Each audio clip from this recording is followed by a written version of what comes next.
আসসালামু আলাইকুম। সুপ্রিয় দর্শক শ্রোতা, বাংলাদেশের বর্তমান রাজনৈতিক প্রেক্ষাপট এবং দক্ষিণ এশিয়ার যে রাজনৈতিক প্রেক্ষাপট রয়েছে, এই প্রেক্ষাপটে ভূ রাজনৈতিক কৌশলগত কারণে এই মুহূর্তে বাংলাদেশ দক্ষিণ এশিয়ার মুরব্বির ভূমিকায় অবতীর্ণ হয়েছে। খোলামেলা আলোচনা করলে একটি কথা আমরা বলতে পারি, দক্ষিণ এশিয়ার বর্তমান যে রাজনৈতিক অবস্থা রয়েছে, সকল রাষ্ট্রকে গ্রহণযোগ্য নিয়ন্ত্রণের অধীনে আনার জন্য এই মুহূর্তে দক্ষিণ এশিয়ার কোন রাষ্ট্র সেই অবস্থানে নেই। এই যে একটি রাজনৈতিক শূন্যতা, আঞ্চলিক রাজনীতির একটি যে শূন্যতা রয়েছে, এটি পূরণ করার জন্য বাংলাদেশ একটি ড্রাইভিং সিটে অবস্থান করছে। তার এই প্রতিধ্বনি আমরা শুনতে পেয়েছি বাংলাদেশ সরকারের বর্তমান প্রধান উপদেষ্টা ডক্টর মোহাম্মদ ইউনূস। তিনি এই অঞ্চলের অন্যতম প্রধান সংগঠন সার্ক সংগঠনটিকে অ্যাক্টিভ করার উদ্যোগ গ্রহণ করেছে। সত্যিকার অর্থে কি এই অঞ্চলের মানুষের ভাগ্য উন্নয়নের জন্য সার্কের বিকল্প নেই। এই উদ্দেশ্যেই মূলত বাংলাদেশের একসময়ের দূরদর্শী প্রেসিডেন্ট জিয়াউর রহমান এই সংগঠন গঠনে অগ্রণী ভূমিকা পালন করেছে। পরবর্তীতে সত্যিকার অর্থে ভারতের অসহযোগিতার কারণে এই সংগঠনটি ইনঅ্যাক্টিভ হয়ে যায়। ভারতের অ্যাসোসিয়েশনে বিগত স্বৈরাচারী সরকার শেখ হাসিনা সরকার ক্ষমতায় থাকাকালীন ভারতের ইন অ্যাসোসিয়েশনে কাজ করা এবং ভারতের বলয়ভুক্ত ভুটান, এই দুটি দেশের কারণে ইন্ডিয়া সহ এই তিনটি দেশ মূলত সার্ক নামক সংগঠনটিকে ইনঅ্যাক্টিভ করে রেখেছিল। আমরা যদি একটি সমীকরণ মিলাতে চেষ্টা করি, সেখানে আমরা দেখব পাকিস্তান এবং ইন্ডিয়ার মধ্যে যে বৈরী সম্পর্ক রয়েছে, সেই ক্ষেত্রে ইন্ডিয়া এবং পাকিস্তান কেউ কাউকে নেতৃত্বের আসন ছেড়ে দিবে না। সাথে সাথে আমরা অন্যান্য যে ছোট দেশগুলো রয়েছে, ভুটান, নেপাল, শ্রীলঙ্কা, মালদ্বীপ, এই দেশগুলোও কিন্তু একক নেতৃত্বের আসনে ভারত এবং পাকিস্তানের কাউকে ছাড় দিবে না। পাশাপাশি দক্ষিণ এশিয়ার যে আফগানিস্তান রয়েছে, বর্তমান তালেবান সরকারও ইন্ডিয়ার নেতৃত্বে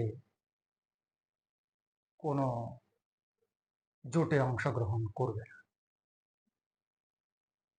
তাহলে এই যে এই অঞ্চলের শতদা বিভাজন রয়েছে, পাশাপাশি এই অঞ্চলের উপর নিয়ন্ত্রকের ভূমিকায় যে চায়না রয়েছে এবং আমেরিকা রয়েছে, আমেরিকা এবং চায়নার যে রশি নিয়ন্ত্রণ এই অঞ্চলে রয়েছে, সকল কিছুকে বিবেচনা যদি আমরা করি, বাংলাদেশের যে বর্তমান অবস্থান এবং বাংলাদেশের একটি রাষ্ট্রপ্রধান ডক্টর মোহাম্মদ ইউনূস রয়েছেন, এই সকল বিষয় বিবেচনা করলে আমাদের সামনে যে চিত্রটি ফুটে ওঠে তা হচ্ছে, বাংলাদেশ যদি কোনো উদ্যোগ গ্রহণ করে, আমেরিকার সাপোর্ট থাকবে, চায়নার সাপোর্ট থাকবে, পাকিস্তানের সাপোর্ট থাকবে, নেপাল, শ্রীলঙ্কা এবং মালদ্বীপের সাপোর্টে থাকবে। অবশিষ্ট রয়েছে ভারত এবং ভুটানের। ভারত যেদিকে সাপোর্ট করবে, ভুটান তাদের পররাষ্ট্রনীতির কারণে সেদিকে সাপোর্ট করতে বাধ্য। এই মুহূর্তে ভারতের সেভেন সিস্টার্স সহ বিভিন্ন ক্ষেত্রে আভ্যন্তরীণ এবং বিদেশ বিভাগীয় ভারতের যে নাজুক অবস্থান রয়েছে, ভারতকে যে কোনো ক্ষেত্রে একটি নিয়ন্ত্রণে আনার জন্য বাংলাদেশ এবং বাংলাদেশের এই মুহূর্তে ড্রাইভিং সিটে যে ডক্টর ইউনূস রয়েছেন, তিনি কিন্তু চাইলেই ভারতকে এই একটি বলয়ে নিয়ে আসতে পারবে। তাহলে বাংলাদেশের সামনে দক্ষিণ এশিয়ার নিয়ন্ত্রকের মুরব্বীর যে খোলা পথ সামনে দেখা যাচ্ছে, সেই ক্ষেত্রে আরো একটি বিষয় প্রাসঙ্গিক। ডক্টর ইউনূস সাহেবের যে ব্যক্তি ইমেজ, বাংলাদেশের কৌশলগত যে অবস্থান, ইন্ডিয়ার যে প্রভাব, সব মিলিয়ে এই অঞ্চলের বিভিন্ন দ্বিপক্ষীয় এবং বহুপক্ষীয় যে সকল সমস্যার সাথে চায়না ইনভলভ, সেগুলো সমাধান করার ক্ষেত্রেও বাংলাদেশ ড্রাইভিং সিটে রয়েছে। এই সকল কারণে চায়নাও এই অঞ্চলের জন্য আপাতত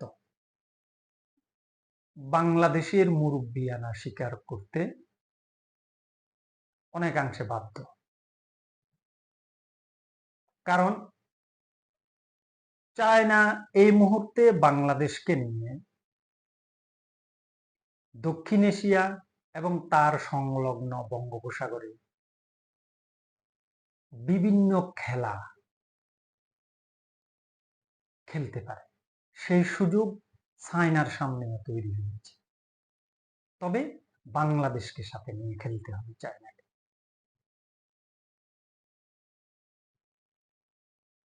তাহলে দক্ষিণ এশিয়ার বর্তমান ভূ-কৌশলগত রাজনীতি এবং আগামী দিনে নিকট ভবিষ্যতে দক্ষিণ এশিয়ার ভূ-কৌশলগত রাজনীতি কেমন হবে, এখানে নিয়ন্ত্রকের ভূমিকায় বাংলাদেশের অবস্থান ক্লিয়ার। কিন্তু যেই কাজটি বাংলাদেশকে করতে হবে, বাংলাদেশকে দক্ষ খেলোয়াড়ের ভূমিকায় অবতীর্ণ হতে হবে।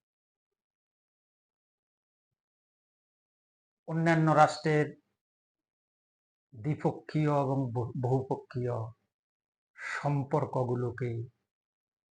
গুলোতে বাংলাদেশ নিজেকে জড়িয়ে যদি পাণ্ডিত্যের পরিচয় দিতে পারে, তাহলে আগামী দিনের বাংলাদেশের ভবিষ্যৎ শুধু উজ্জ্বল নয়, উজ্জ্বলতর, উজ্জ্বলতম। আমাদের জন্য সৌভাগ্য রয়েছে যে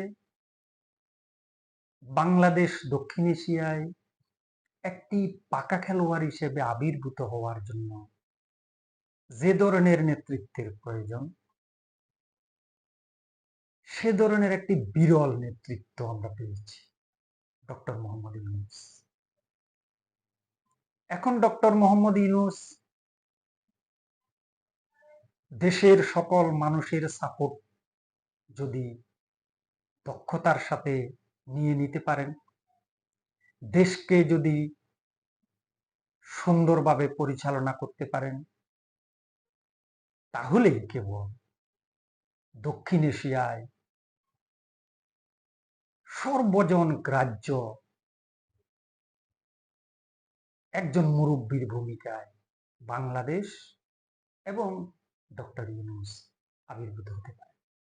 সেই পথ খোলা, সেই পথ শুধু সম্ভাবনার, সেই পথ শুধু উন্নতির, সেই পথ শুধু সাফল্যের।